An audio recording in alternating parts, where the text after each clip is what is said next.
Assalamualaikum warahmatullahi wabarakatuh. Saya mau sedikit bicara ya tentang evolusi manusia dan makhluk-makhluk lain secara umum ya.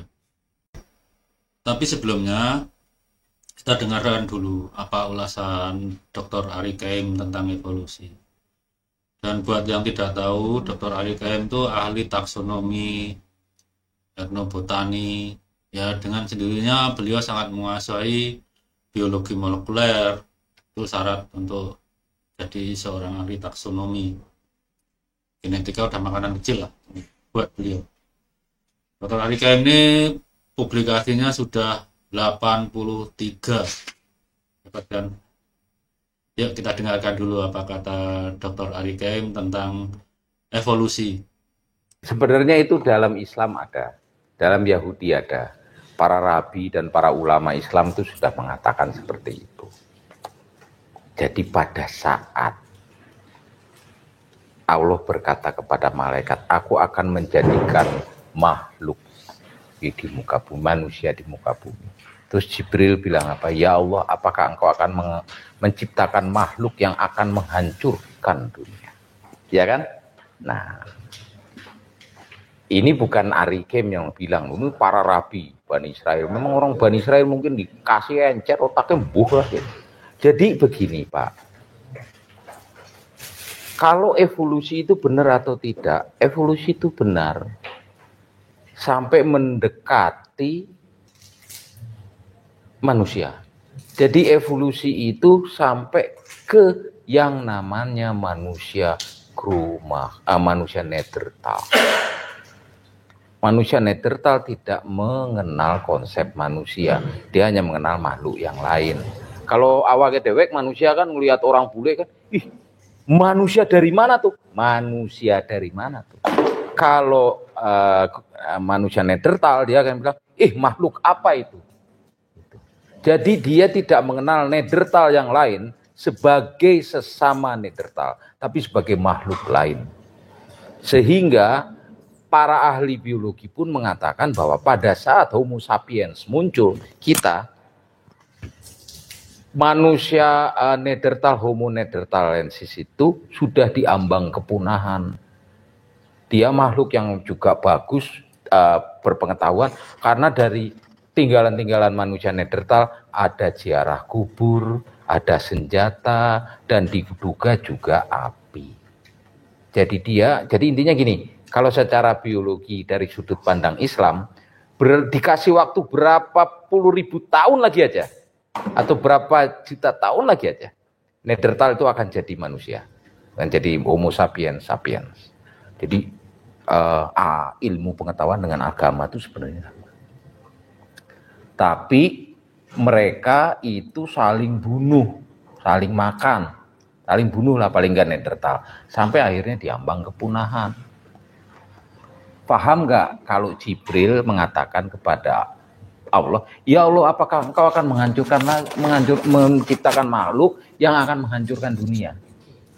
Artinya apa? Mereka nggak mengenal konsep kemanusiaan, jadi saling bunuh. Diam, aku lebih tahu dari kamu, kata Allah kan. Artinya apa? Ini proses evolusi dari hewan bersel satu ini, benar Pak Sugeng bilang terus. Yang paling maju adalah primata dan adalah manusia Neanderthal. Tapi Neanderthal sudah diambang kepunahan karena saling bunuh di awake dhewe, ngerti? Nah, terus tapi kalau ini didiamkan lagi berapa juta tahun lagi, jadi Homo sapiens sapiens, jadi kita. Jadi proses ini jutaan tahun toh, dari hewan bersel satu, makhluk bersel satu, sampai mencapai Neanderthal, terus Neanderthal kalau jenenge bocah, kayak nggak pernah jadi bocah. Maksudnya gitu, ngerti maksud saya? Jadi proses evolusi itu benar, itu terjadi sampai pembentukan manusia, tapi hanya sampai Neanderthal. Padahal kalau Neanderthal dibiarkan berapa juta tahun lagi menjadi Homo sapiens sapiens. Secara teori dari Neanderthal ke Homo sapiens sapiens taruhlah 1 juta.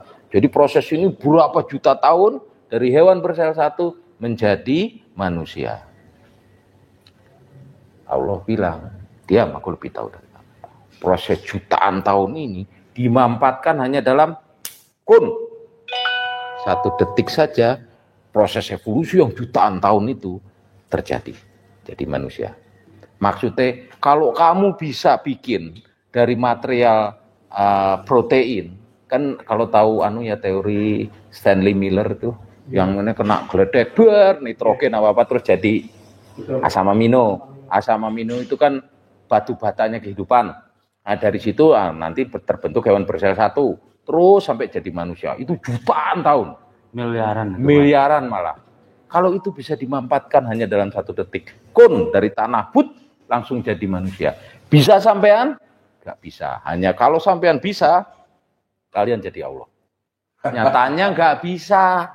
Itu loh, hanya Allah yang bisa. Jadi maksudnya teori evolusi itu ada dan benar. Kalau menyangkut kepada humanoid, manusia, makhluk manusia, itu hanya sampai ke Neanderthal. Tapi Neanderthal kalau didiamkan akan menjadi Homo sapiens. Maksudnya orang kan bilang teori Darwin, teori ini. Sebenarnya itu ayat-ayat Allah yang ditemukan lagi oleh Darwin, oleh Wallace. Jadi evolusi itu adalah sunatullah. Tapi sama Allah dihentikan hanya sampai ke Roma. Tuh, kalau sampai mau jadi Tuhan, bisa bikin itu enggak dalam 1 detik. Kedua, bagaimana mungkin XX kok bisa jadi XY? Ya. Nah, itu adalah kekuasaan Allah.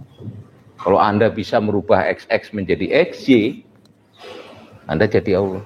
Yang bisa hanya Allah. Dan itu terjadi pada seorang wanita bernama Maryam. Mulane ning Quran enek surat. Itu surat menunjukkan kebesaran Allah. Kira-kira begitu. Sekarang kita dengar pakar yang lain lagi, Profesor Burai Shihab. Beliau terkenal sebagai pakar tafsir Quran dan sebagai seorang profesor, beliau itu punya otoritas untuk mempromotori seorang mahasiswa doktoral menjadi doktor yang baru. Yuk kita dengar apa pendapatnya tentang evolusi. Mbak Nana, aku mau tanya perihal teori sejarah adanya manusia purba zaman dahulu. Iya. Namun dilihat dari segi Islam, manusia pertama di muka bumi itu Nabi Adam alaihissalam. Apakah manusia purba dan Nabi Adam tercipta di bagian bumi yang berbeda? Atau sebenarnya manusia purba itu tak pernah ada? Karena selama ini jika saya tanyakan itu ke guru sejarah, tidak pernah ada jawabannya. Tolong diberikan jawaban menurut pandangan Abi Quraisy. Sekarang begini, Al-Quran ada menceritakan tentang kejadian manusia. Tapi dia juga menceritakan bahwa sebelum kejadian manusia Adam ini, sudah ada makhluk-makhluk lain. Dia tidak terangkan apa makhluk lain itu. Boleh jadi makhluk lain itu manusia purba. Boleh jadi. Kemudian ketika dia berbicara tentang manusia pertama ini, Al-Quran hanya menyatakan bahwa dia diciptakan dari tanah. Kemudian ada proses dan proses akhirnya dihembuskan roh, maka jadilah dia manusia. Mungkin itulah manusia modern. Nah, tetapi Al-Quran tidak menjelaskan apa yang terjadi setelah tanah sebelum ditiupkan roh. Kalau saya bisa beri gambaran begini, Nan. Kita punya alfabet A sampai Z. Saya sebut A, mulanya A, akhirnya Z. Ada enggak antara A dan Z? Banyak. Banyak. Al-Quran hanya menceritakan A dari tanah dan menceritakan Z dihembuskan dari ini. Jadi boleh jadi ada proses di sini. Nah, Al-Quran tidak menjelaskan hal ini. Karena itu ada orang berkata begini, apa memang benar itu teori Darwin atau New Darwinisme? Kita katakan Islam tidak membahas itu bidang ilmu. Kalau ilmu bisa membuktikannya, maka dia tidak bertentangan dengan Al-Quran. Karena Al-Quran hanya berkata dari tanah, akhirnya ditiupkan roh menjadi Adam. Ya kan? Itu bidang ilmu. Jadi tolaklah dia atas nama ilmu atau terimalah dia atas nama ilmu. Jangan libatkan Islam Al-Quran di sini. Al-Quran hanya berkata A dan Z. Jadi bisa saja orang percaya teori Darwin tetapi juga percaya Banyak dari ulama Islam yang percaya itu. Dan membenarkan itu. Ibnu Khaldun salah seorang yang menyebut tentang hal itu. Bahwa ada proses dari kejadian manusia ini. Sampai dia mencapai apa yang diistilahkannya alamul qiradah. Tapi orang secara tulis dia kira alamul qudrah. Ada yang bilang alamul qiradah itu banyak. Jadi banyak yang itu. Tapi dia tidak atasnamakan Al-Quran. Dia atasnamakan penelitian. Kita juga begitu. Kita tidak wajar menolak teori Darwin atas nama Al-Quran. Tapi silahkan tolak atas nama ilmu pengetahuan. Jangan juga menerimanya atas nama Al-Quran. Silahkan terima atas dasar ilmu pengetahuan. Oke, Anda bisa menjawab ya. Sudah dengar kan pendapat Profesor Quraish Shihab tentang evolusi manusia. Jadi kita kembali ke topik semula, apa pendapat saya tentang evolusi dan kenapa kita diciptakan mirip dengan makhluk lain gitu. Ini saya pernah ditanyai seorang kiai ketika berdiskusi dengan saya tentang haplogroup, kemudian gimana mencari laju evolusinya dan lain-lain. Cuma ya beliaunya protes karena bahkan ada kerabatan dengan makhluk lain gitu ya, dalam hal ini keluarga binatang gitu ya. Jawabannya simpel. Tuhan itu menciptakan manusia dengan kemiripan dengan makhluk lain, dalam hal ini binatang ya. Itu karena Tuhan menyayangi kita manusia. Coba kalau kita nggak ada miripnya sama sekali ya, betul-betul nggak ada miripnya sama sekali dengan binatang apapun. Kalau para ahli membuat obat, itu mengujinya kemana coba? Langsung ke manusia akhirnya, karena yang punya kesamaan hanya manusia. Dan akhirnya akan menimbulkan perbudakan, karena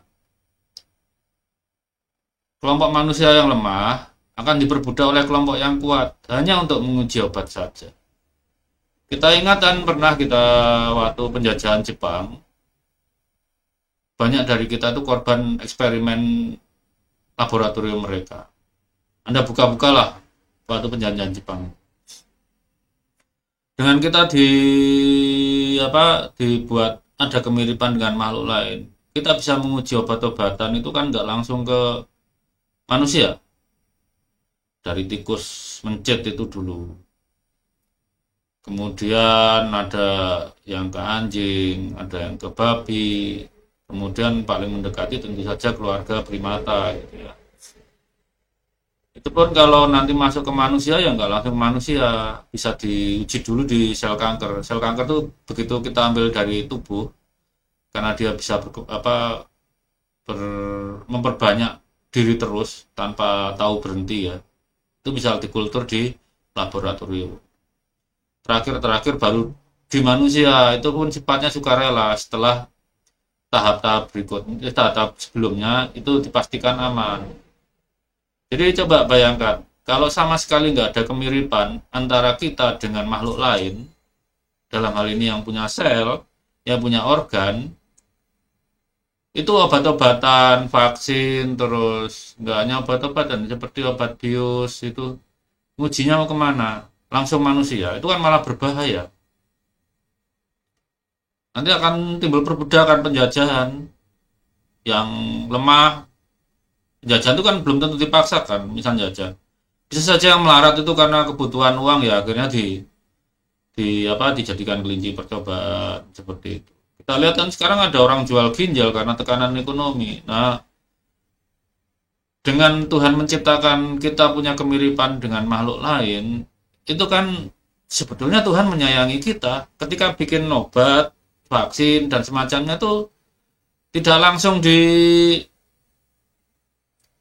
cobakan ke manusia. Jadi, ketika kita diobati, menerima obat, kita telan, disuntik, atau divaksin, itu kita ngakui kita tuh punya kemiripan dengan makhluk-makhluk yang menjadi kelinci percobaan dari obat itu. Artinya kan ada kemiripan. Ya apa Anda berani minum obat yang nggak diuji lebih dulu?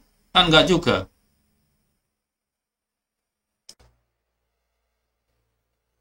Para ilmuwan itu selalu berpikir positif Pak, tentang apa yang dilakukan Tuhan kita. Ya ilmuwan nggak semua beriman, ada juga yang ateis, tapi rata-rata kan berpikirannya positif.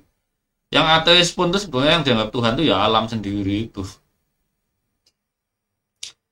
Ya itu saja. Ya kalau Anda percaya evolusi silahkan, tidak percaya silahkan. Kalau saya akan pelajari, saya akan ambil manfaatnya, gitu kan.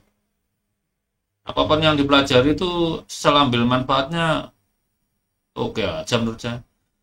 Bahkan dalam, saya nggak bisa memastikan ya, ada pepatah Arab, belajarlah walau, ada walonya ya, walau dari seekor keledai. Artinya kita bisa belajar dari sumber mana saja, sepanjang manfaatnya ada. Coba kalau para ilmuwan tuh nggak belajar biologi, nggak belajar evolusi, mereka tuh seperti akan apa ya, kesasar ketika membuat seperti obat, seperti vaksin. Dalam banyak kasus obat dan vaksin itu bisa kita buat dengan meniru mekanisme imunitas dari makhluk lain ya. Seperti misalnya, ya katakanlah kucing lah.